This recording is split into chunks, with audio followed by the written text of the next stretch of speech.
Zazen is being this moment as is, being this life moment as is, as we are, what we are.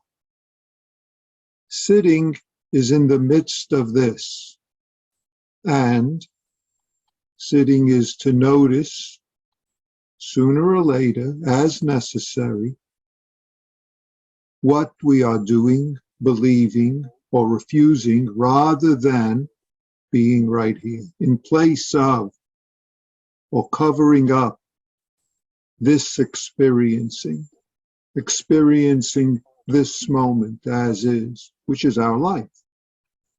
To notice what we are holding to rather than experiencing this bodily universe condition, even this cognizing thoughts, as opposed to believing them and following them along.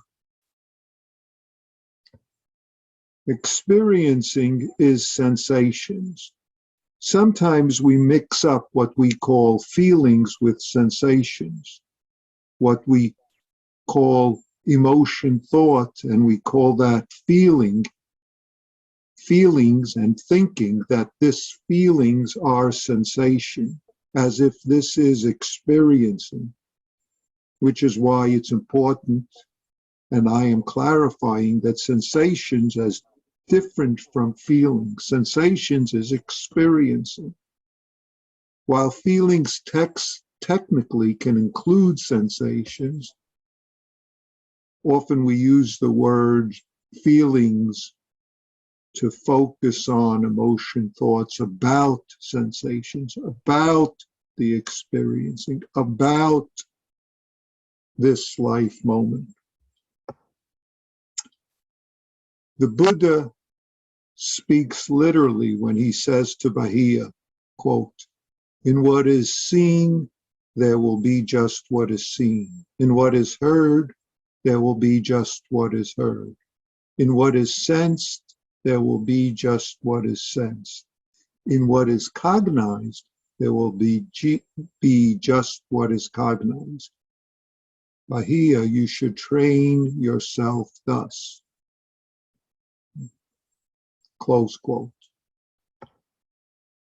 One of the hardest things about zazening, is that we must face and experience what sometimes seems to us painful, what is or seems to us scary, fearful, if and when those arise, as those arise.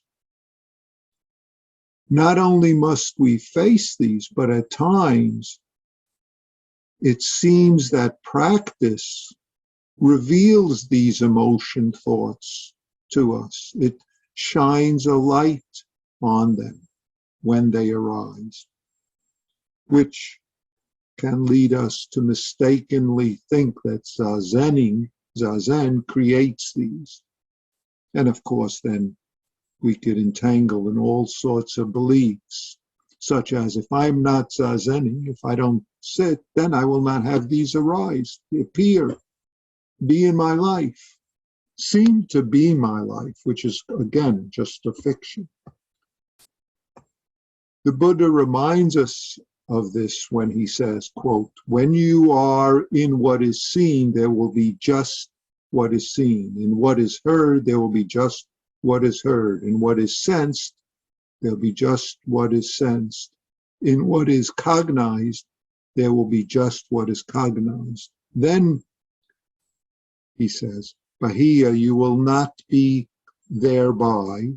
Bahia, when you will not be thereby, then Bahia, you will not be therein. When you are not therein, then you are neither here nor beyond nor between the two. This itself is the end of dukkha, the end of suffering." I can say this in a crude and unsophisticated way, but fundamentally, most simply, it sometimes or even often seems to us, we believe actually and expect that, quote, if such and such is, then, and then you fill in then, I will be or I will not be if such and such occurs. And we spin off in that. And then we fill it up with various emotion, thoughts, fears, assumptions about, projections, feelings. So it's important to notice where we might fill in. Notice what we assume and fear will be or will not be, each of us in our own way. This is what the Buddha is referring to when he uses the word thereby and therein. Of course, he doesn't use those English words. He uses it in whatever language, but the text is either in Pali or Sanskrit. And we could even add therefore, thereby, therein, therefore, and all sorts of similar terms about our assuming and presuming and adding on to this moment here.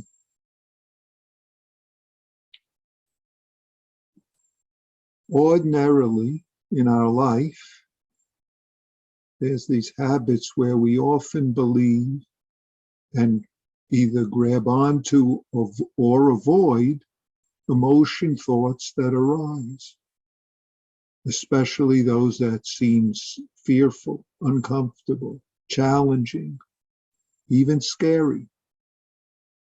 And we use many habits and devices, including blaming, anger, greed, hatred, justifications, confusions, and much more to build on those. In Zazening, we turn from that and face, be this moment experience, this moment sensation. And doing so, we must notice, and I'll repeat that, must notice the various therebys, therein, therefore, when those arise. No need to go looking for them or for creating them, since in the ordinary process of life, they arise in accord with cause and effect of our past upbringing, our tendencies, whether we call them psychological or physiological or all other ways that cause the arising of them.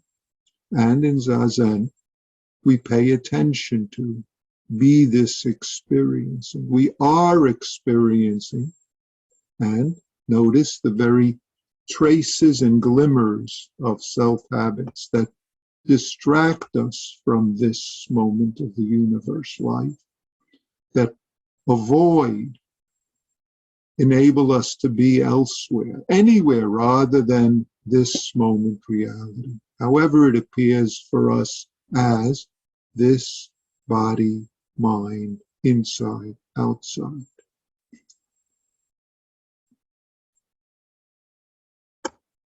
It's actually no wonder that we often run from, avoid this present moment, because it can seem, if we believe our thoughts, the emotion thoughts, uncomfortable. Can be what we then add on, we don't want to deal with. Can be, as I said before, scary, dangerous, impossible to get through. All the assumptions we make of what it will be if I am this moment. I shouldn't have to face this. I don't want to deal with this.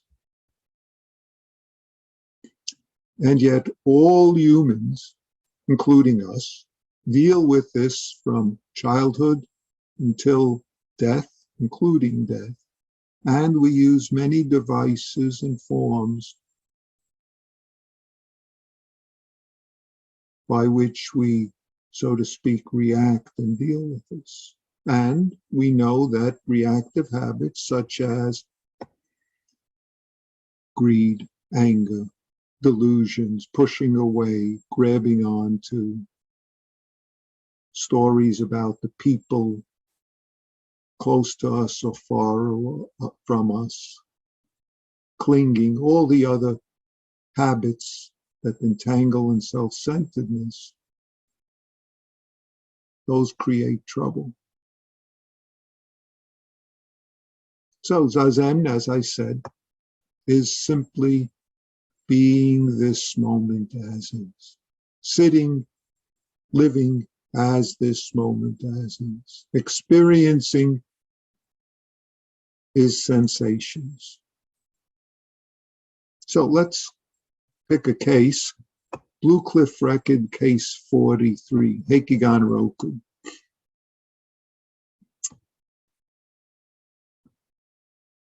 A monk asked Dongshan.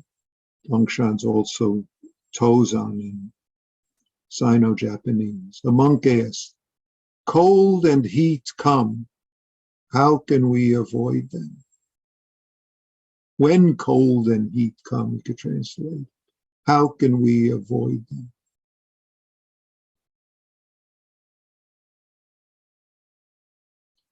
Dongshan says, why don't you go to the place where there is neither cold nor heat? The monk asked, what is the place where there is neither cold nor heat? Dongshan says, when it's cold, kill yourself with cold. When it's hot, kill yourself with heat.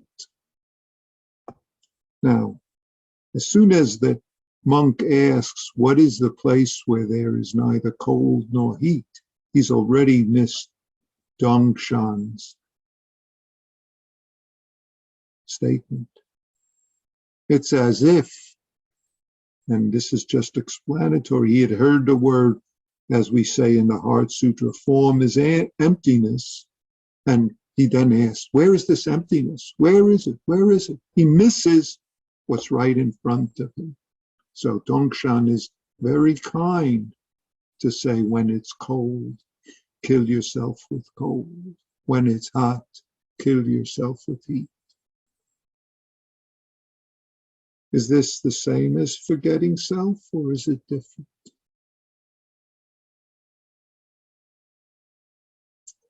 So there's commentaries on this, and I'll bring up a few that I find useful and helpful. I'll start with the earliest ones. These are from the commentary in the Blue Cliff Record to the question of when cold or heat come, how can we avoid them? This is by Engo or Yuan Wu. His comment is,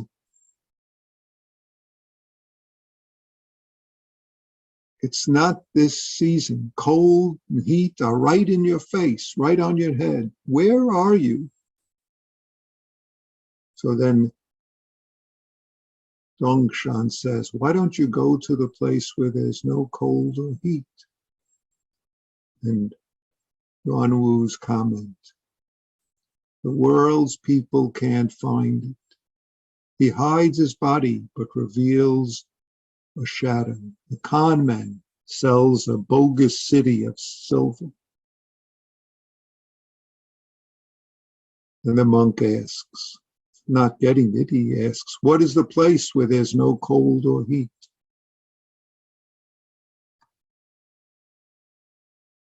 Dongshan swindles everyone utterly. The monk turns around following him. As soon as Dongshan lets down his hook to catch him, the monk climbs on by asking that question. So then Dongshan, when it's cold, the cold kills you. When it's hot, the hot kills you.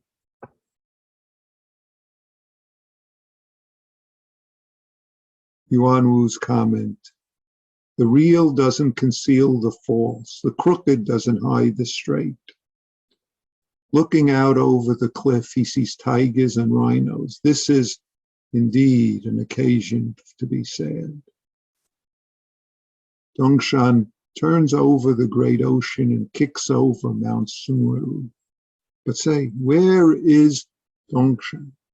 See, that's always our question. Hakuin has a nice comment about this. Hakuin, Dongshan is about the 8th, 9th century in China.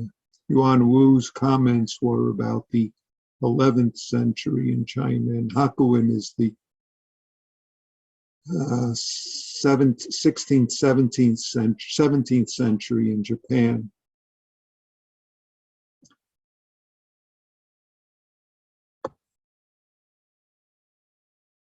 In terms of the monk's first question,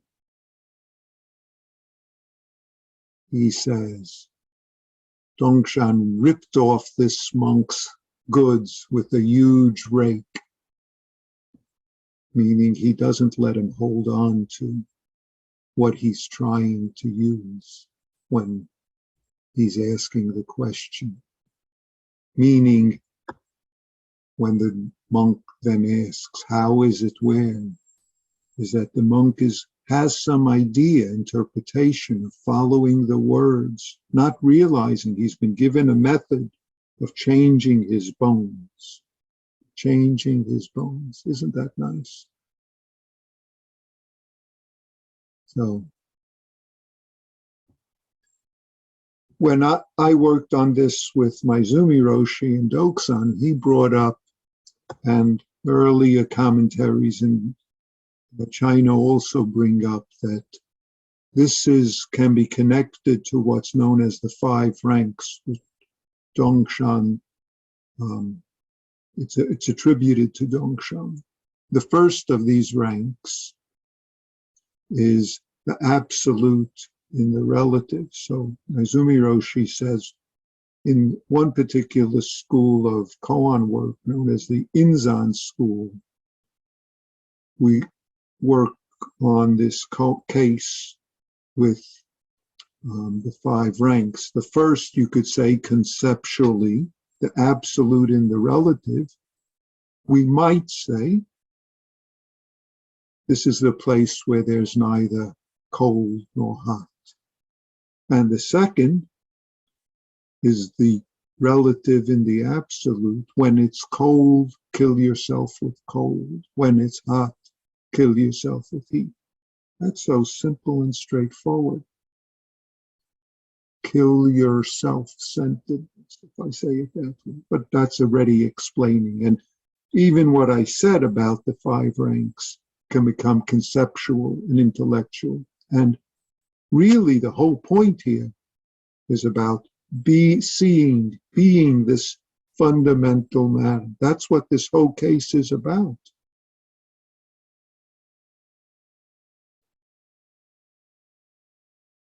Neither cold nor hot is right in the midst of cold, hot. Yamada Roshi has a comment, there's no place to run. Suffering, sadness, sickness, and death, all of them are in accord with cause and effect. No way to escape them. That's the truth of our life. See, this is embracing this moment, which is what our practice is this experiencing moment. So if I add something more, let's say this world, even if you call it this essential world, use fancy words like that, it's always right here now. That's the whole of our practice. The whole, anything that we call problems, obstacles, they're just this. Always, it's right here. The place when there's no cold, no hot. So, thanks for everything. I have no complaints whatsoever. That's our opportunity. That's our practice. That's experiencing this hearing, just hearing, seeing, just seeing, right this moment. Thank you.